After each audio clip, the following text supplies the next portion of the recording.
Marcus Carnivorous, Canada's new Prime Minister, has been hitting the campaign trail hard these last few days. He's known as a respected economist, financial expert, and I think he's working on adding the chillest roast battler to his resume. At a recent rally somewhere in Ontario with a bunch of Canadian flags, Carney recounted the achievements of his first 9 days in office, which included getting Canada's premiers to actually commit to working together to allow free trade between provinces. He touted Canada's new dental plan, seeming to understand better than the NDP do that left-wing policies are popular in Canada. Surprising only the fucking politicians.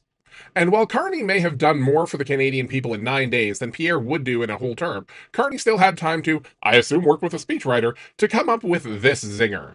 So in 9 days between when I was sworn in and when the Governor General accepted to call the election, in those 9 days we did more than Pierre Poilievre has imagined in all of his decades in politics.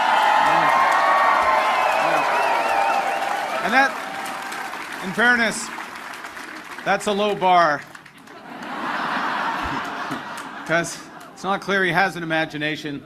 I'm just saying, most of his lines, it's just mimicking Donald Trump. And Carney is right about this. Now, it wouldn't be appropriate for someone on the campaign trail to psychoanalyze their opponent, but that's what I'm here for. Creativity matters. I remember reading a book a while ago called Switch: How to Make Change When Change is Difficult, and it talks about how perceived limited choices is depressing. If you give someone just two choices, they will often get frustrated that they have to pick one of those two. It's one of the reasons American politics is so shit, especially when the only option the DNC will let them pick is always not Bernie. Pierre only has one setting: smug aggrievement. And if you support Pierre, that's all you get. He wants to attack the people who he blames for his deep sense of unhappiness and inability to love people. That's why whenever he talks about his vision for Canada, it sounds like a Norman Rockwell painting that's been Xeroxed to hell and back. When all you've got is a hammer, every problem looks like Justin Trudeau, who he just wants to nail so badly.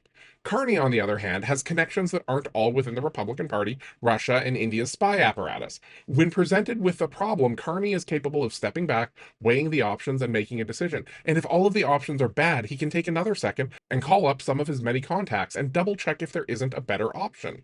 Which there often is. Canada is a well-respected country, and while no nation on earth wants to go to war with the US, no country in the world, aside from maybe Russia or India, wants to see Canada gobbled up by Soviet America. And by the way, that includes most Americans. Moreover, Carney can take a step back and problem solve because for him, being prime minister isn't about him. He cares about Canada and he's willing to be the grown-up who steps in and guides us through fucked up waters. Whereas Pierre just thinks it's his turn. His whole strategy is whining loudly until the Canadian people make the Liberals pass him the controller. It's worth noting that Pierre's branding, seemingly thanks to his wife, who for some reason wants to prop up this leadership, is as good as it can be when centered around a total twat.